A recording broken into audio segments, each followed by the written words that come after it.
Big congrats on Oddity. Creepy and unpredictable with effective character development. I love it. Great, thank you. Thank you. Uh, Cheers. you're so welcome. Let's begin with you, Miss Carolyn.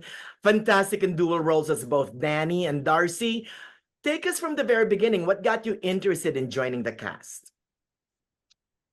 Well, the script, first of all, I read it and enjoyed it immensely. So that's always going to be a really good start. And got the chance to meet with Damian before being offered the role, and that was really nice. Got a lovely feel off him. He's a very sound guy, loves what he does, and he's an absolute scholar of horror and knows what he's doing. So I felt in safe hands. And then, at the beginning, it was just the challenge of being able to take on, to see if I could perform, dual roles. So yeah, that kind of attracted me to it at first. And sure, it only got better from then.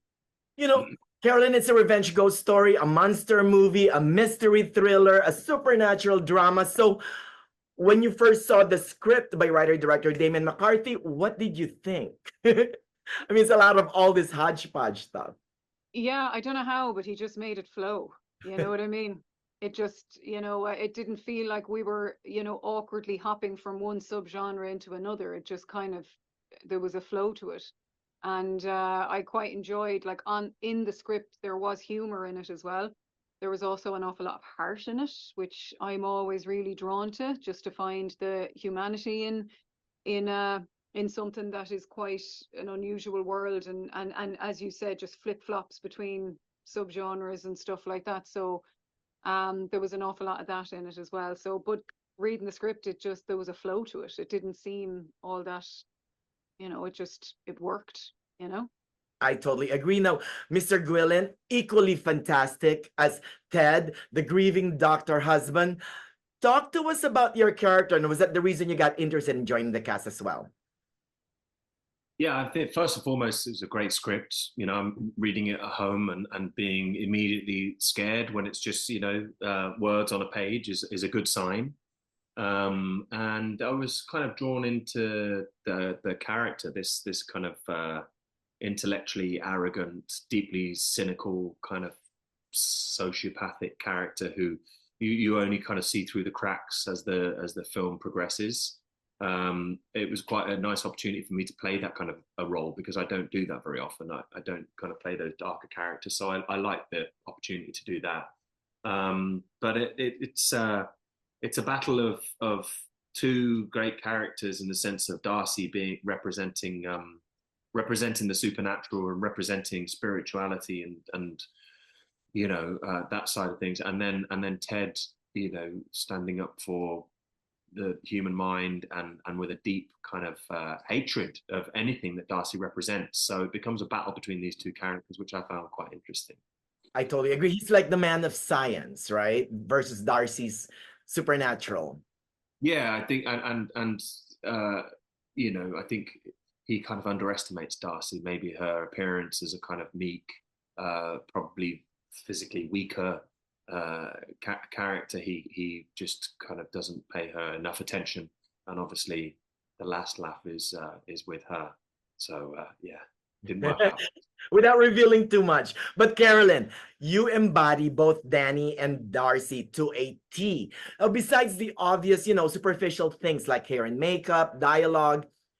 I mean, first of all, describe both Dani and Darcy, and how did you find the heart of each of the twins?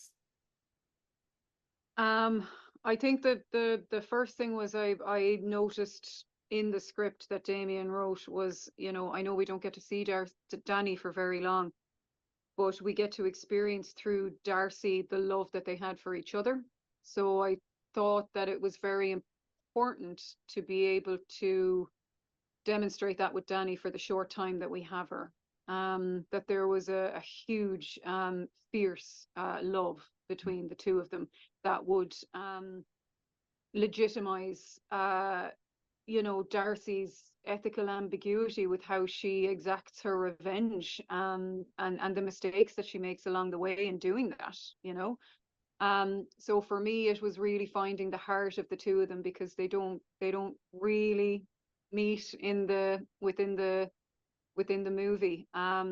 So for me, it was finding the heart with the two of them was the most important part to me, and all the rest kind of built then with, as you say, to be honest, like the costume really helped me develop Darcy. You know, the hair and the makeup just really just separated them both and brought them together as sisters, but then as separate people as well. It was a whole collaboration. Were there any days when shooting the film where you had to play both back and forth and back and forth? I'll go nuts. Yep. Yep. Not often now, but when it did happen, do you know what? It was grand, because you had a bit of time to kind of shed the clothes and makeup and hair of one character, and then build up for the other one, and you had a bit of time and space between to be able to manage that. So, you know, I was very well looked after. So it was all good. Gwilyn, when we first met you after your wife's death, I didn't know if I wanted to believe you or suspect you. I was so torn, and you had me all the way till the end. So, what about you? How did you find the heart of your character? Um, that's good. That's good because it's good that we managed to convince you, because I think that was a focus and a conversation throughout, was to try and hope to make this a film that you could watch, you know, a second and third time and see the cracks in his character and see him for who he really is. But ultimately, he's a good actor. He's someone that he's a psychiatrist, so he's studied human behavior his whole life, I think, and so he's probably very well versed in kind of putting on that veneer in playing that role. So it was about trying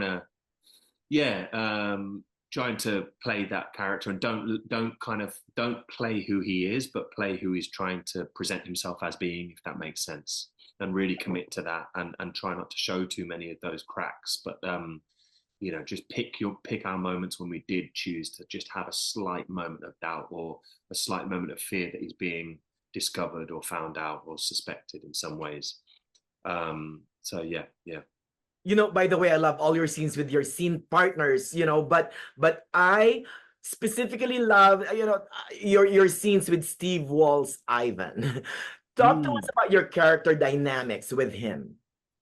Yeah, I love those scenes as well. Actually, I really do. And it's interesting because I think Ivan's character is kind of fallen. He's been seduced by Ted's Yeah. uh, veneer that we just talked about. Really, he's kind of got this veneer of being a charming, kind of caring, empathetic man, and he's been brought in by that. But you know, I think he oversteps the mark in trying to be a friend, and it doesn't quite work because I don't think Ted has friends. I don't think he allows anyone in. He kind of sees everyone. He sees himself as being superior to everybody, and the idea that Ivan, who is essentially, you know, a violent kind of animalistic character, you know, murderous character, could be a friend is absurd to him, because I don't think Ted sees himself in that way. He genuinely doesn't believe that he's a bad person. He thinks he's kind of just better than everybody. Exactly. You know what, Carolyn? There are so many allusions to eyesight here, right? Blind mediums, blind killers, the phrase "I couldn't see, it was dark." I mean, well, I think it's at its heart, it's about the saying, "What you see is not always what it seems," right? Do you agree with me on that, Carolyn? Uh, I do. Yes. Without revealing too much again. Also, by the way, Exactly. Like, the, I don't want to the give away stuff. right. The film won the Midnighter Audience Award at South by Southwest in March. Carolyn, did you ever think that it would win? How did it feel when you first heard that? Oh, it was amazing, you know, because you know we got to experience it with the audience on the night. Myself, Gwilyn, and Damian and the producers were there, and it was just a joy, and you could feel it in the room that everybody really enjoyed it. And I remember us looking at each other at some moments, just laughing because they were just terrified a lot of the time, and you could hear the anticipation because they're educated horror fans and knew the formula, knew that things were about to happen, but when were they going to happen? And you could hear it. It was magnetic. So, you know, the response from the audience there, you know, when we subsequently did win the audience award, I felt, yeah. Aw. Now, Yeah, Gwilyn, you know. Oddity. Oh, I'm sorry. Oddity is being released on July 19th. What do you hope for viewers to get after watching the film? I hope there'll be some surprises. As Carolyn was saying in the South by Southwest screening, it's a film to be enjoyed in a crowd. You know, that sense of anticipation, knowing Damian is a real craftsman and he knows this genre inside out. He knows how to create tension. He knows how to build tension and create these scares. And he does lots of different types of scares throughout the film.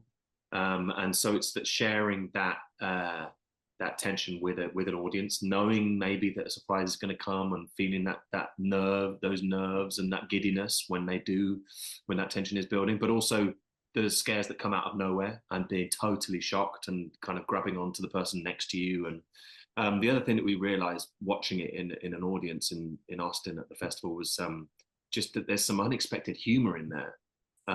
There's some kind of dark, macabre humor that I don't think I certainly didn't pick up when we were filming it, but audiences, you know, they kind of react the way they want to. It's their film now. And I'm so excited that we hand this film over to the public to kind of to have as their own, because I think it's a really great film to watch with a group of people. But also, this is Damian Mc Carthy's second film, and I think he's a filmmaker to watch. Like, I think he's made 2 brilliant films already now, and I'm just so excited about what he's going to do next. And yeah, he's someone to keep an eye on, I think. Thank you for bringing that up. You're right. There's levity in the film. It makes it kind of scarier when you laugh. You know what I mean? It confronts you.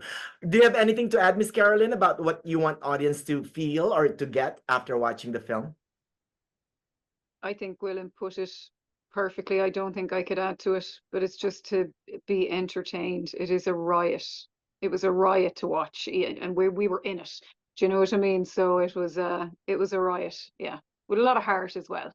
Exactly. Finally, one quick question, Carolyn. Do you believe in the supernatural? Oh, I am open-minded to it. I would never be so silly as to be close-minded to it, because we don't understand everything that's out there. I wouldn't be so arrogant as to say, no, I don't. That's a great answer. What about you, Gwilyn? Yeah, I mean, I'd like to say that I don't believe in it, but I'm scared of these kinds of things. So I think that's my subconscious saying that there's a possibility that it's true. So yeah. I believe in Darcy. Yeah, Oh my God, I feel really powerful all of a sudden. And as the movie suggests, by the way, human evil is worse than the supernatural. So, oh, by the way, real quick, the last shot was so tongue-in-cheek. I love it. It'll stay with me forever and ever and ever. So a big big congrats on Oddity again. And like what the film says, we are truly connected. Lovely. Thank you. Thank you so much, you guys. Good luck on everything, okay? And Thank you. see us in Palm Springs sometime. I'd love that. That'd be Thank great. you, Manny. Thank you. Bye for now.